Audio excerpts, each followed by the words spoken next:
Benteng Banjaran, baca novel karya Imung H. Santoso. Episode 2, Ketika Mas Pulang.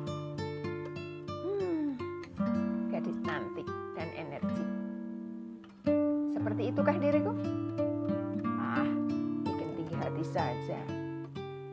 Itu kan menurut Mas, kalau menurut orang lain ya beda lah. Berarti Mas yang duluan nih. Boleh? Mas sudah mantap? Sudah pernah ketemu ortu Kak Rahma? Sudah, Dek. 2 kali. Bagus tuh. Mereka terima Mas dengan baik.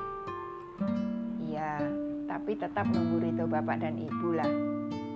Semoga Bapak dan Ibu ridho menerima Kak Rahma ya, Mas. Kak Rahma, gadis muda berwajah ayu. Masku memang pintar memilih calon. Walau Masku tidak terlalu tampan, tapi beberapa gadis yang pernah dekat dengannya selalu cantik-cantik. Dulu Kak Nisa yang suka ngajakin aku ke salon atau ngirim masakan hasil karyanya. Tinggi, langsing, kulit hitam manis, senyumnya menawan. Kak Dila yang imut, kecantikannya bikin cenut-cenut.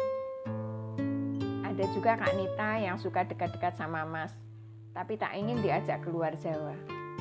Pikiranku jadi ngelantur kemana-mana.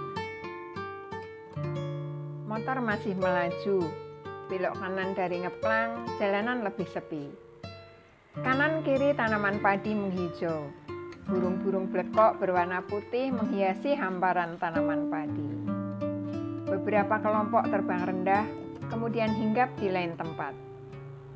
Beberapa berjalan-jalan santai di antara hijaunya daun padi. Blekok termasuk hewan yang dilindungi keberadaannya. Bahkan ada beberapa desa yang menjadikan blekok sebagai potensi wisata.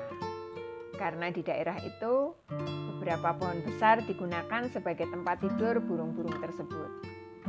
Boleh dipandang, tapi tak boleh dipegang, apalagi diburu. Harapannya agar kelestariannya terjaga.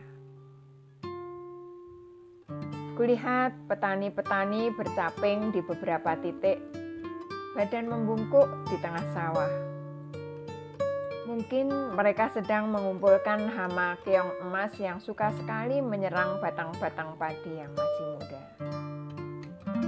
Seorang bapak menyusur pematang, memanggul cangkul, mengusap peluh di wajahnya. Langkahnya tegap, kulitnya mengkilat, ditimpa sinar matahari. Jalan sepanjang ini hanya melintasi beberapa desa. Jalur alternatif yang menghubungkan antara Tempel dan Jalan Wates tanpa harus melintas kota Yogyakarta. Melalui jalan ini menyingkat jarak sampai beberapa kilometer. Namun jalan ini masih termasuk jalan yang sepi.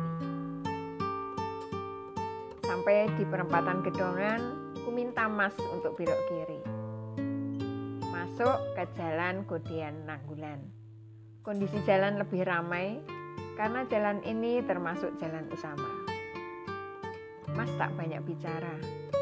Aku merasa Mas juga sedang bercerita dengan pikirannya. Mungkin sama denganku, pikirannya melambung kemana-mana. Masih jauh, Dek? Tanya Mas tiba-tiba. Enggak, Mas. Tuh, deretan warung di kanan jalan sebelum lampu bangjo, kataku sambil menunjuk arah yang kumaksudkan. Mas mengarahkan kendaraan ke arah kanan agar lebih mudah saat menyeberang. Barisan motor dari arah depan berderet-deret. Mereka mengarah ke kota. Iya, ke kota. Mereka selalu bilang kalau ke kota adalah pergi ke kota Yogyakarta. Kulihat pemilik warung baru mempersiapkan diri. Belum semua pintu dan jendela terbuka. Arang untuk bakar sate juga belum siap. Masih nunggu lama, Mbak. Belum rampung ini, bersiap-siap, katanya sambil tersenyum melihat kedatangan kami.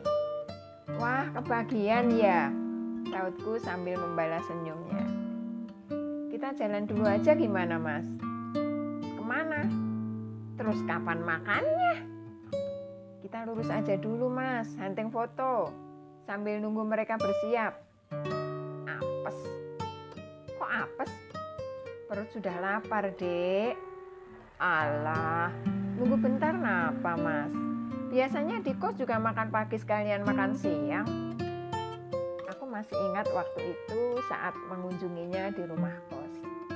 Aku dibiarkan kelaparan sampai siang karena dia biasa makan pada jam yang tidak biasa. Makan pagi jam 10 atau 11. Sementara aku ngomel-ngomel kelaparan, dia hanya ketawa ngakak. Biar ngerasain jadi anak kos, Dek. Aku kembali duduk di boncengan. Dengan bersungut, dia kembali mengendara. Kendaraan melaju pelan. Semangat, Mas, ayo semangat, semangat. Mas gak akan kecewa kalau lihat jalan ke sini. Apa bagusnya sih? Cuma lihat bukit-bukit aja kan.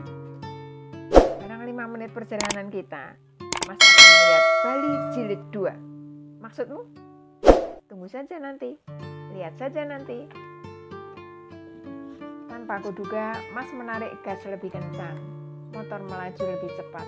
Desir angin terasa lebih dingin di wajahku. Ku pegang pinggangnya erat-erat. Aku tak mau terbang dan tertinggal di belakang karena angin terasa lebih kencang. Pelan dong, Mas. Suaraku keras bersaing dengan angin. Keburu pengen lihat nih, sautnya tak kalah seru. Tak ada yang komplain dengan suara kami yang keras. Hanya hamparan tanaman padi di sekitar kami, di bawah bukit-bukit yang mengelilingi. Setelah tanjakan yang pertama, ku minta Mas untuk menepikan kendaraan. Kulihat di balik pohon-pohon pembatas jalan, hamparan terasering sawah yang tertata dengan rapi, dengan latar belakang bukit-bukit yang menghijau. Inilah hamparan persawahan di sekitar perbukitan Seribu. Mas tersenyum, mengeluarkan kamera, mencari titik pandang yang paling tepat. Dek, tangan kananmu tuh, Non. Kenapa? Tanyaku sambil menengok ke arah Mas. Kulihat kamera mengarah padaku, beberapa kali jepretan dihasilkan. Oh, norak, Mas, kataku sambil menghambur ke arahnya. Dia tertawa ngakak melihat ekspresiku. Candid lebih baik kan? Diasungkannya kamera di tangannya, menunjukkan hasil bidikannya padaku. Aku terkesima. Ku akui, dia memang pandai membidik objek fotonya. Hasilnya alami, walau aku menengok karena panggilannya. Bagus kan? Katanya minta penegasan. Aku mengangguk. Kamu pandai mencari lokasi, Dek. Mau yang lain lagi, Mas? Masih ada? Banyak lah. Makin naik, makin banyak yang bisa dipandang dengan lebih baik. Ayo. Nggak jadi lapar, Mas. Nanti aja lah. Nggak keburu kehabisan juga kan? Ayo. Jurang dalam di kanan dan kiri. Jurang yang di bawahnya ada hamparan tanaman padi. Kami seperti berjalan di atas awan. Entah bagaimana awalnya ini terjadi. Mengapa jalan ini ada di antara dua jurang mengalir? Hanya beberapa pohon besar berjajar di pinggir jalan menjadi pembatas dan pelindung panas. Di depan, tebing tinggi di sebelah kiri. Di atas bukit, kulihat sebuah danau kecil. Mungkin menjadi tempat untuk istirahat para pencari kayu atau penduduk sekitar yang kulihat agak jauh lokasinya dari tempat ini. 1-2 motor mendahului perjalanan kami. Di antaranya melaju dengan cukup kencang, mencari ancang-ancang untuk melintasi tanjakan yang cukup tajam. Di depan, sebuah tantangan untuk pengendara.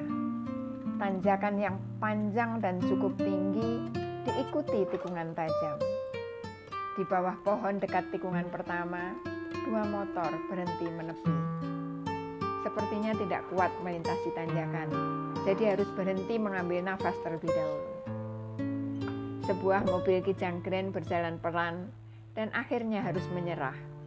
Pengemudi harus menepikan kendaraannya. Tanjakan dan tikungan ini memang sering membuat kendaraan tidak bisa langsung mencapai puncak, alias tidak kuat tanjakan. Apalagi bagi pengendara yang jarang melewati rute ini. Kami lewati mereka dengan lancar. Aku percaya, Mas pasti sudah bisa mengira-ira dengan baik melihat pengalaman pengendara terdahulu.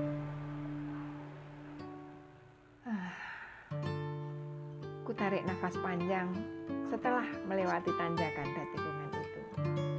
Aku bukan pengemudi, tapi aku merasa bahwa akulah yang mengemudi dan menanggung beban moral yang sangat berat. Bibirku menyungi senyum saat kulihat sebuah tanah lapang di kanan jalan berbatasan dengan sungai yang dalam.